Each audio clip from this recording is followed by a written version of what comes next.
Hello students, welcome to Convent English High School.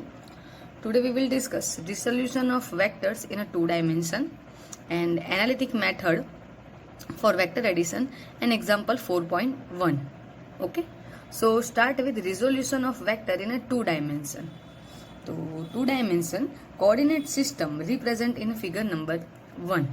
ठीक है, ये जो फिगर है ए और बी उसके अंदर आपको टू डायमेंशन दिख रहे हैं. टू डायमेंशन इन सेंस कि ये एक्स एक्सिस है और ये वाई एक्सिस है. ठीक है, अब वहां पे आपको देखना है here OP is a positive vector and it's a. ठीक है, यानी कि यहाँ पे ओ है ओरिजिन और ओरिजिन से थोड़े दूर पी पॉइंट लिया है, उससे हमने कनेक्ट किया है, उसे हम कहेंगे ओपी वेक्टर, जिसे नाम दिया है ए वेक्टर.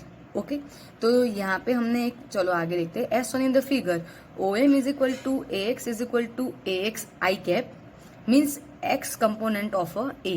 तो यहाँ पे आप लोगों को देखना है कि ये ओरिजिन ओ है, वहां से हमने पॉइंट पी लिया है, उन्हें कनेक्ट किया है, तो वो हो जाएगा ओपी वेक्टर, जिसे नाम दिया है ए वेक्टर.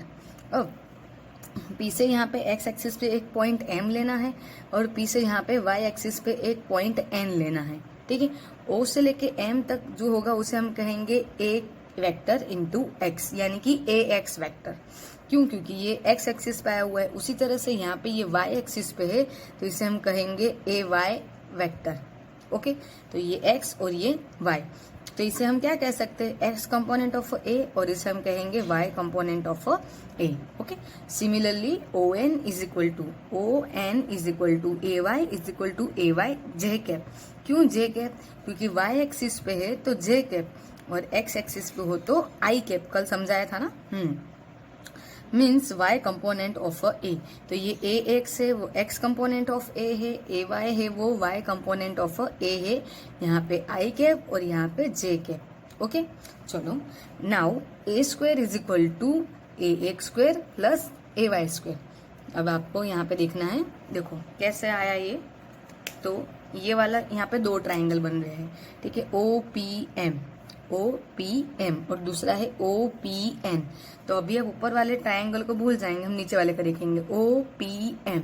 ओके, तो इसमें हम पाइथागोरस लगाएंगे तो क्या होगा, ओ पी का square is equal to P M का स्क्वायर प्लस ओ एम का स्क्वायर. ठीक है, तो अब ओ पी का स्क्वायर यानी कि ए का स्क्वायर और ए एक्स का और पी एम यानी कि यहाँ पे ए वाई है तो ये भी कितना होगा ए वाई. तो पी एम का स्क्वायर यानी कि ए वाई का स्क्वायर और ओ एम का स्क्वायर यानी कि ए एक्स का स्क्वायर. तो हुआ हमारा formula a square is equal to A x square plus A y square. Equation number 1. अब दोनों में क्या ऐड करना है, कोऑर्डिनेट ऐड करने हैं. कोऑर्डिनेट मीन्स की आई कैप जे कैप और k cap. A square as it is a x square, तो ये एक्स एक्सिस पे है तो हो जाएगा आई कैप और ये वाई एक्सिस पे तो होगा j cap. Equation number 2. As on the figure number 1 position vector a makes angle theta. ठीक है, तो अब यहाँ पे आप फिगर नंबर 1 के बी वाले पार्ट में आओ. तो यहाँ पे हमें कोई एंगल बन रहा है थीटा. ठीक है, अब थीटा है तो हमें ट्रिग्नोमेट्री याद करना पड़ेगा, sine theta cos theta tan theta, right. तो as one in the figure 1 position vector a make angle theta.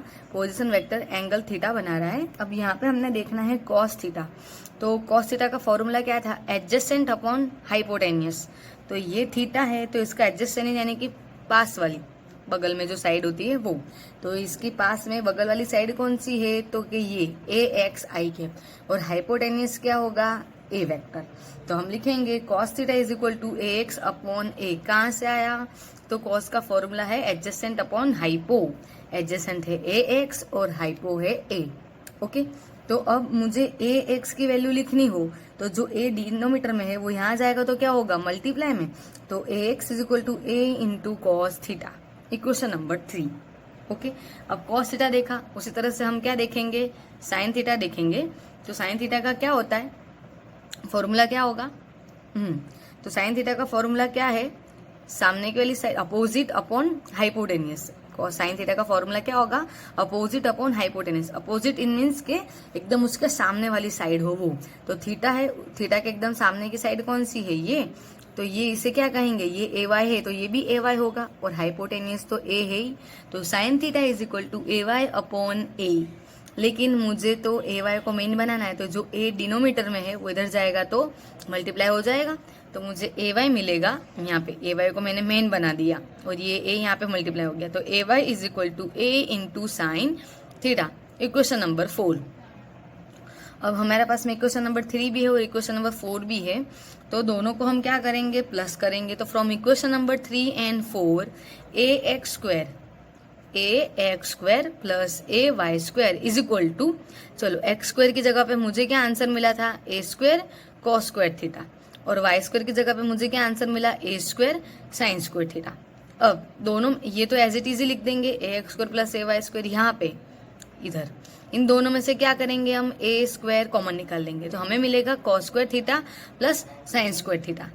अब ये एज इट इज आ जाएगा लेफ्ट हैंड साइड, यहाँ पे ए स्क्वायर एज इट इज। अब हमें कुछ याद करना है, 10th स्टैंडर्ड याद करेंगे हम, तो हमने देखा होता है sign square theta plus cos square theta होता है 1।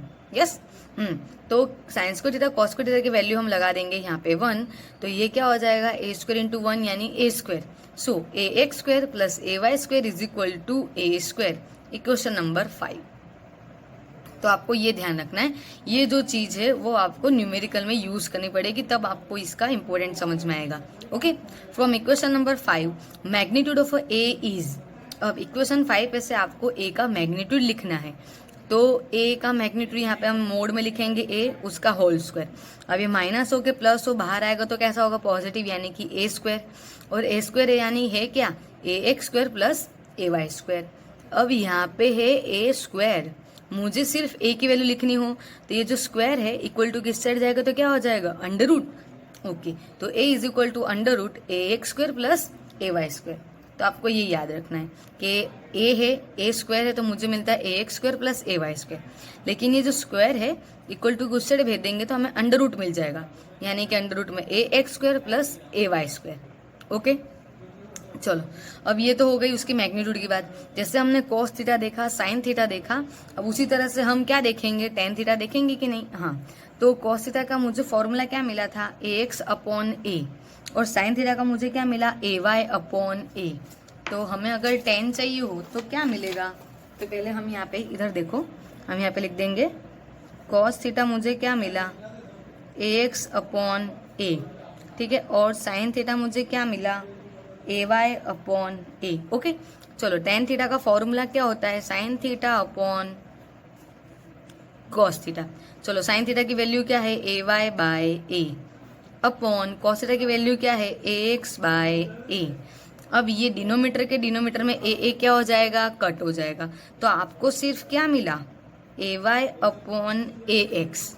तो टेन थीटा की वैल्यू आपके पास में होगी ए वाई अपॉन ए एक्स। ठीक है, तो इस तरह से मुझे टेन थीटा का फॉर्मूला मिला a y upon a x, जो कि यहाँ पे लिखा हुआ है tan theta is equal to A y upon a x. अब यहाँ पे भी हम थीटा को मेन बनाए तो जो टेन है वो यहाँ पे आ जाएगा, तो डिवाइड में होगा, यानी कि 1/10 उसको हम ऊपर ले जाएंगे तो टेन इनवर्स हो जाएगा। तो थीटा यहाँ पे हम थीटा को मेन बनाएंगे तो मुझे कुछ इस तरह का फॉर्मूला मिलेगा, theta is equal to tan inverse a y upon a x. तो ये याद ना रहे तो कोई बात नहीं, लेकिन आपको एक ये इक्वेशन और एक ये इक्वेशन, ये दो इक्वेशन याद रखना है। अभी हम एग्जाम्पल 4.1 सॉल्व करेंगे तो उसमें इन दोनों की जरूर होगी। ठीक है, तो पता चलेगा कि क्यों हमने रिजोल्यूशन ऑफ वेक्टर 2 डायमेंशन में देखा। ओके, तो again a x square plus A y square is equal to क्या होगा, ए स्क्वायर। ठीक है, और tan theta is equal to क्या होगा, a y upon a x, यानी कि y component upon x component. Okay, next is vector addition with analytic method. तो हमें वेक्टर एडिशन तो हमने पहले देख लिया था, ठीक है, लेकिन अब ये एनालिटिक मेथड से वेक्टर एडिशन कैसे कर सकते हैं हमें वो देखना है। चलो, तो consider two position vector a and b in a 2 dimension and their components are ax, ay, bx, by। आपने दो पोजीशन वेक्टर कंसीडर किए हैं a और b, और हमने उसको किस में देखा है, 2 डायमेंशन में देख रहे हैं। अब 2 डायमेंशन में होंगे तो a के क्या होंगे, दो कंपोनेंट्स होंगे, x component y component, b के भी x कंपोनेंट y कंपोनेंट। अब भी जस्ट हमने आगे की थ्योरी में देखा था रिजोल्यूशन वाले में, है ना। तो बस उसी तरह से a और b दो पोजिशन वेक्टर हमने कंसिडर करने हैं, उनके कंपोनेंट हमने लिए है ax, ay, bx, by। Okay, now a is equal to ax i cap plus ay j cap.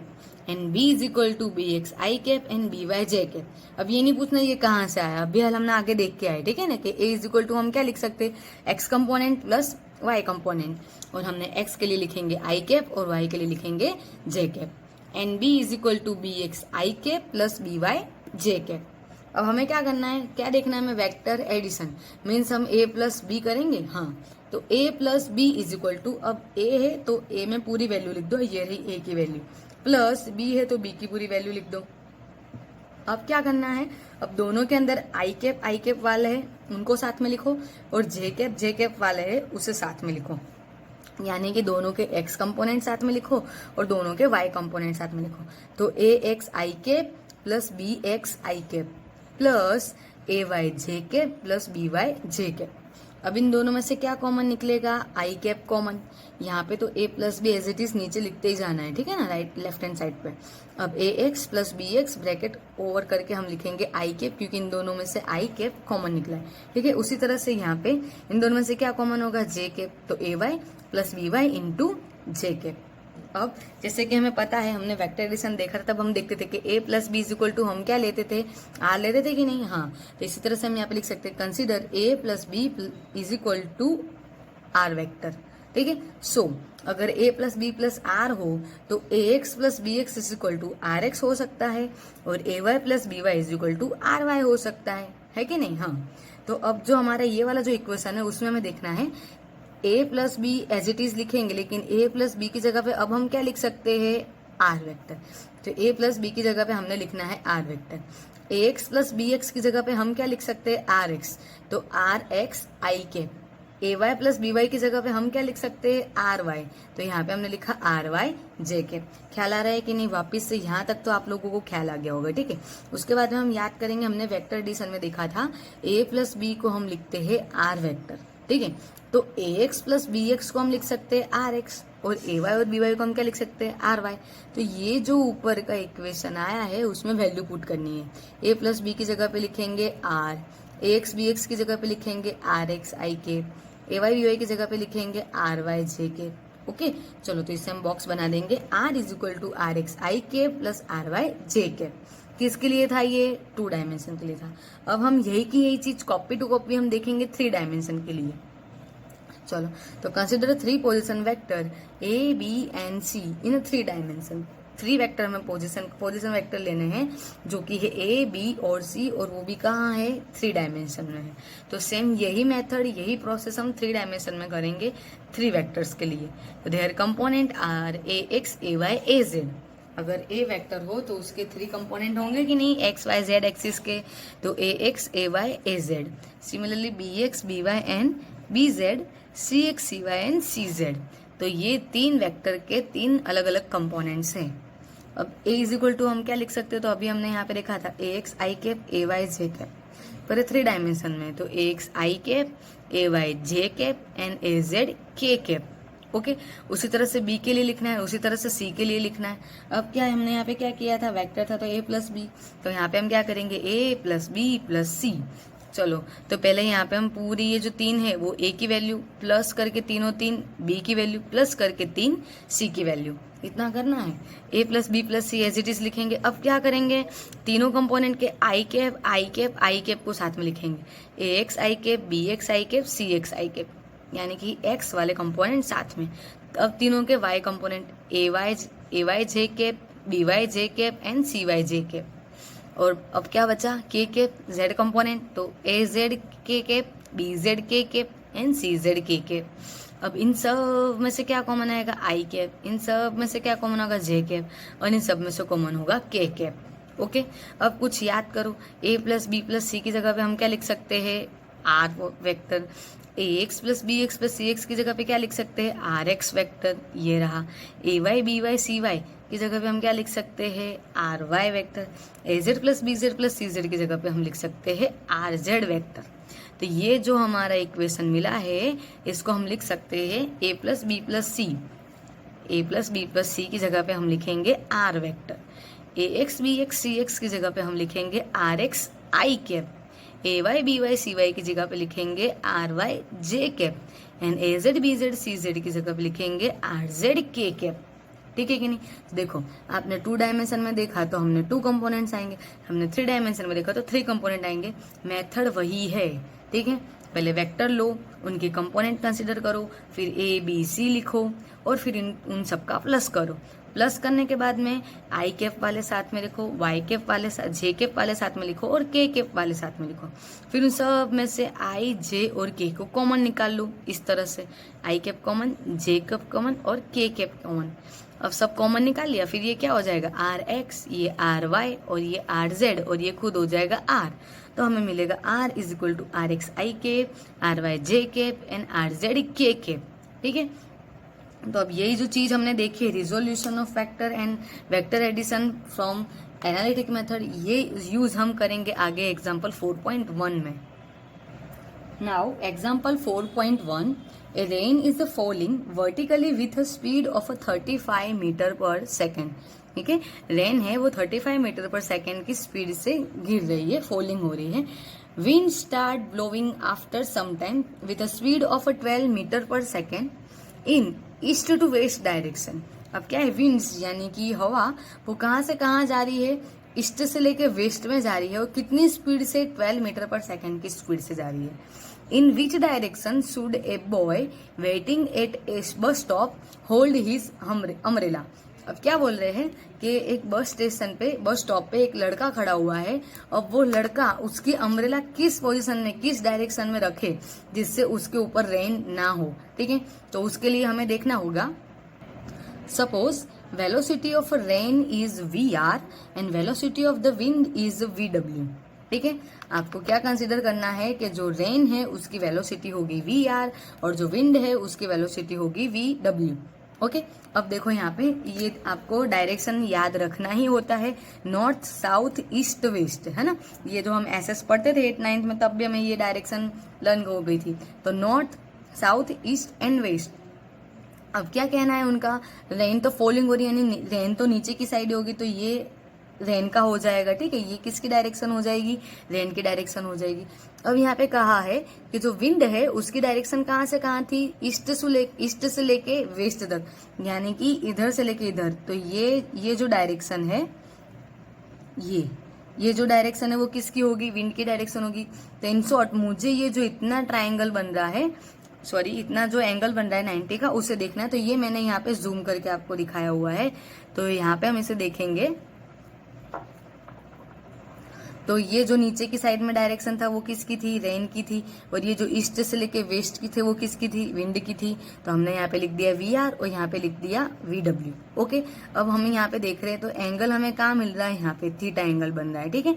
और उसके बाद में ये जो बीच में होता है वो उसका क्या होता है, मतलब इन दोनों का जो टोटल करना हो तो उसे हम क्या लिखते हैं, R लिखते हैं कि नहीं। हाँ, तो इन दोनों का जो टोटल होगा वो बीच में से पास होगा रिजल्टेंट वेक्टर। तो रिजल्टेंट वेक्टर की वजह से हम उसे देंगे R, ठीक है। चलो अब हमने आगे थियरी पढ़ी, एनालिटिक मेथड वाली पढ़ी और रिजोल्यूशन वाली पढ़ी। तो उसमें हमने क्या लिखा था, R cap is equal to RX i cap plus RY J cap, था कि नहीं। हाँ, तो अब यहाँ पे देखो, यहाँ पे X एक्सिस पे क्या है VW और Y एक्सिस पे क्या है VR। तो हम क्या लिखेंगे, R is equal to RX और RY। तो RX यानी X डायरेक्शन में कौन सा है, X एक्सिस पे कौन सा है V ओमेगा, Y एक्सिस पे कौन सा है VR। तो हम लिखेंगे R is equal to VW plus VR, okay. चलो अब उसे स्क्वायर देना पड़ेगा, तो इन दोनों को भी स्क्वायर मिलेगा।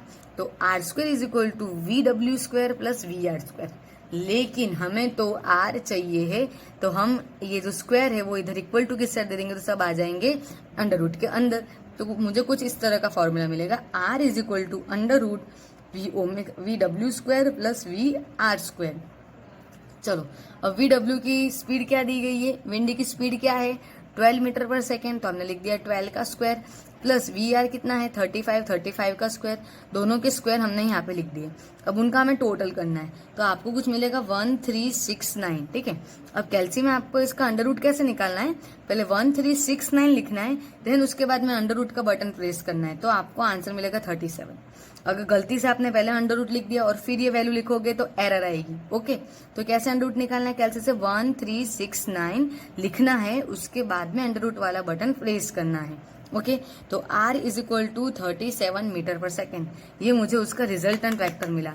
लेकिन अभी भी हमें तो क्या देखना है कि उससे अम्ब्रेला किस डायरेक्शन में रखना पड़ेगा, किस डायरेक्शन, यहाँ पे थीटा हमने यहाँ देखना है, ठीक है ना, ये थीटा है, ठीक है। तो थीटा के लिए उसका एक्स कंपोनेंट और वाई कंपोनेंट क्या होगा, तो उसका एक्स कंपोनेंट होगा यहाँ पे VW और वाई कंपोनेंट होगा यहाँ पे VR, ठीक है। लेकिन एंगल यहाँ पे बन रहा है, ठीक है, तो इसलिए हम इसको पहले क्या लिखेंगे, VW अपॉन VR, ठीक है। तो यहाँ पे हमने लिखना है tan theta is equal to VW upon VR।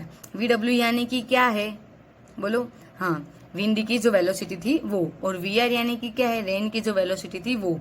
तो हम यहाँ पे लिखेंगे VW upon VR is equal to VW की है 12 और VR की है 35। आप डिवाइड करोगे तो आपको मिलेगा 0.34285। अब यहाँ पे आके हमें स्टॉप हो जाना नहीं है। tan theta is equal to मुझे इतने आंसर मिला, अब ये tan theta is equal to इतना मिला, मुझे तो थीटा की वैल्यू चाहिए। तो ये जो थीटा की वैल्यू है, theta is equal to 18 degree and 55 second, ये हमें किससे लाना है, तो हमें लॉग टेबल मिलेगा। आप लोगों को एग्जाम में ये वैल्यू पे से थीटा की वैल्यू लाने के लिए लॉग टेबल मिलेगा। उसे कैसा यूज करना है मैं आपको बताती हूँ। आपको एग्जाम में कुछ इस तरह का लॉग टेबल दिया जाएगा, जैसे यहाँ पे लिखा है नेचुरल टेंजेंट्स, ऐसे साइन होगा तो वहां पे लिखेंगे नेचुरल साइंस, कोस होगा तो वहां पे लिखेंगे नेचुरल कोस, ठीक है। तो हमें यहाँ पे tan थीटा देखना था, इसलिए हमने ओपन किया है नेचुरल टेंजेंट्स।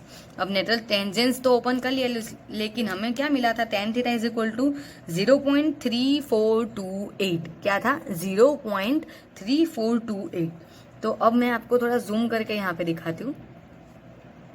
तो देखो यहाँ पर ये क्या लिखा है, 0.0175। तो हमें 0.1 नहीं, हमें तो 0.3 देखना है। तो 0.3 कहाँ से स्टार्ट हो रहा है, यहाँ से, ठीक है। तो हमें 0.34, तो देखो ये 34 वाली लाइन स्टार्ट हुई, ठीक है ना, 3404, 3424, हाँ, तो हमारे पास कुछ इसके आसपास का मुझे चाहिए, 3428 है ना, चलो 3424 है, और आगे जाएंगे तो 3443, तो ये तो बहुत ज्यादा हो गया। तो हम वापस से पीछे आएंगे यहाँ पर, ठीक है। तो क्या लिखा है यहाँ पे, 3424, ठीक है, 3424, हमें तो चाहिए 3428। तो ये जो आगे है ना वो उनके डिफरेंस है, हम उसके अंदर ऐड कर सकते हैं। तो 3424 के अंदर मैं कितना ऐड कर सकती हूँ, 6 ऐड करूंगी तो 30 हो जाएगा, वो तो ज्यादा हो जाएगा। तो फिर मैं 3424 के अंदर 3 ऐड करूंगी, तो यानी कि 27, मुझे चाहिए 28, तो इतना चलता है, ठीक है। तो मैंने इसके अंदर देखो, अब इसकी मेन डिग्री कितनी आई है, ये जो लाइन है इसमें जाएंगे हम, तो इसकी मेन डिग्री है 18, ठीक है। कितनी है मेन डिग्री इसकी, 18, यहाँ पे दिख रहा है आपको डिग्री, 18 इसकी मेन डिग्री है। फिर उसके बाद में ये जो आपको दिया है वो उसकी सेकंड वाली है, तो 54 सेकंड की रो में है। अब उसके बाद में जो मैंने 3 उसके अंदर ऐड किए, यानी कि उसके अंदर कितना ऐड करना है, 1, तो 54 उसमें 1 ऐड करेंगे तो मुझे मिलेगा 55 सेकंड। तो इस तरह से मुझे 0.3428 का आंसर मिल रहा है 18 डिग्री, 54 उसमें 1 ऐड करेंगे तो 55 सेकंड, ठीक है। तो इस तरह से हमने यहाँ पे tan theta is equal to 0.3428 की जगह पे लिख सकते हैं theta is equal to 18 degree and 55 second. अब इसे हमें अप्रोक्स लिखना तो कितना लिख सकते हैं, 19 डिग्री, और हमारा आंसर हम लिखेंगे the boy should hold the umbrella in the vertical plane at 19 degree with the vertical towards the east, ठीक है। तो उसको ईस्ट की तरफ में अपने, एक तो पहले कैसा करना है, वर्टिकली रखेगा, वो तो ऑब्वियस ही है, ठीक है, वर्टिकल तो रखेगा लेकिन उसे ईस्ट की साइड में रखना है, ठीक है। ईस्ट की साइड में अगर वो 19 डिग्री का अगर एंगल बना के रखेगा तो उसके ऊपर रेन नहीं होगी, ठीक है। तो इस तरह से हमने सबसे पहले क्या फाइंड किया, पहले हमने डायरेक्शन देखी, डायरेक्शन में है कि वो रेन है वो फॉलिंग होगी तो वो नीचे की साइड में आएगी, विंड है वो जा रहा है ईस्ट से लेके वेस्ट, यानी कि मुझे ये एंगल देखना है, ठीक है। उससे हमने जूम किया, एक्स एक्सिस पे होगा विंड और वाई एक्सिस पे होगा रेन, ठीक है। अब उसके बाद में हमने आर फाइंड कर लिया 37, ठीक है। और फिर हमें तो एंगल देखना है, आर तो मिल गया चलो ठीक है, लेकिन हमें एंगल देखना है। तो एंगल के लिए हम tan थीटा लेंगे, tan theta is equal to VW upon VR, तो VW अपॉन VR है, दोनों की वैल्यू लो, tan थीटा मिला। अब ये जो tan थीटा है उस पर से थीटा की वैल्यू हमने किस पे से लाए, लॉग टेबल पे से लाए। लॉग टेबल आपको एग्जाम में मिलने वाला है, ओके, मिलता ही है। चलो थीटा इज इक्वल टू मुझे वैल्यू मिली कुछ इतनी, उससे मैं अप्रोक्स लिख सकती हूँ 19 डिग्री। तो वो जो बॉय जो बस स्टॉप पे खड़ा हुआ है उसे उसकी अम्ब्रेला वर्टिकल में टुवर्ड्स द ईस्ट 90 एंगल बना के रखनी है, ओके। चलो, तो आप लोगों को अगर कुछ नहीं समझ में आए, कुछ डाउट हो तो वापिस से एक बार देखना, आपका डाउट क्लियर हो ही जाएगा। ठीक है, और इससे फिर अच्छी हैंड राइटिंग में अपनी नोटबुक में भी लिखना है। चलो, बाय बाय, थैंक यू।